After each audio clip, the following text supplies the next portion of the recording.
साथीहरु, आज म तपाईलाई ड्राइभिङ लाइसेन्स निकाल्दाखेरि गाडी सिक्ने तरिका र कसरी पास भइन्छ भन्ने बारे जानकारी दिन गइरहेको छु।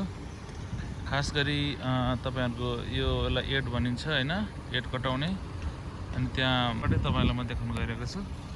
फर्स्टमा यसरी छिर्ने गरिन्छ। यस्तो गरिसकेपछि यसमा यो लेफ्ट एन्ड राइट साइडलाई कतै पनि यो घेरोलाई छुनु हुँदैन। सीधा बिस्तारै यता हल्का उता मोडिसकेपछि राम्रो गरिरहेको छ। हल्का काटेर यता आउने ल, हेर्नुस् है त।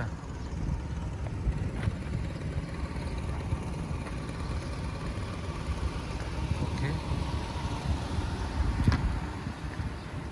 हल्का लेफ्ट मोड्ने बिस्तारै आएर त्यसलाई घुमाएर राम्रोसित हेर्नु होला, तपाईलाई काम लाग्न सक्छ। यो हल्का बिचमा ल्याउनु पर्छ है। ओके, यो त छुनुहुन्न, दुईतिरै छुनुहुन्न। हुन त उहाँ अलिकति ठुलै गर्छ, यो चाहिँ यहाँभन्दा ठुलो हुन्छ। यहाँ सिक्नु भएर यसरी बढी यता जानु हुँदैन है, कन्ट्रोल गर्न गाह्रो हुन्छ। यसरी यो बाबुले एड कटाइसकेको छ। एड कटाएपछि यहाँबाट छिरेर उता जानुपर्छ। छिर्दाखेरि के ध्यान दिनुपर्छ भने यो दुईटा पोल कुनैलाई पनि छुनु हुँदैन है। त्यसपछि यहाँ चाहिँ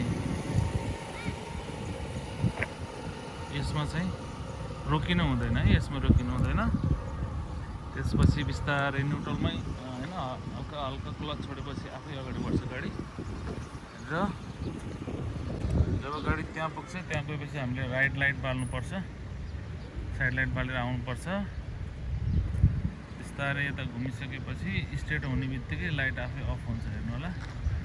खास गरी यहाँ चाहिँ यो ट्राफिक लाइट छ, यसमा रेड बत्ती बल्ने बित्तिकै त्यहाँ रोक्नुपर्छ। यदि बलेको छैन भने सिधा आउँदा हुन्छ। र तपाईँ यो जिब्रा क्रसमा आएर रातो बत्ती बलेको देख्नुभयो भने आउँदा हुन्छ है। यो उकालो हो, यो उकालोमा बिस्तारै यसमा तपाईको यो अगाडिको रेखा छुनु हुँदैन, पछाडिको केही फरक पर्दैन। बाबुले अलिकति अगाडि ल्याइसकेको छ अगाडि। ओके, हल्का चाहिँ ह्यान्ड गियर तान्ने, ह्यान्ड गियर तानिसकेपछि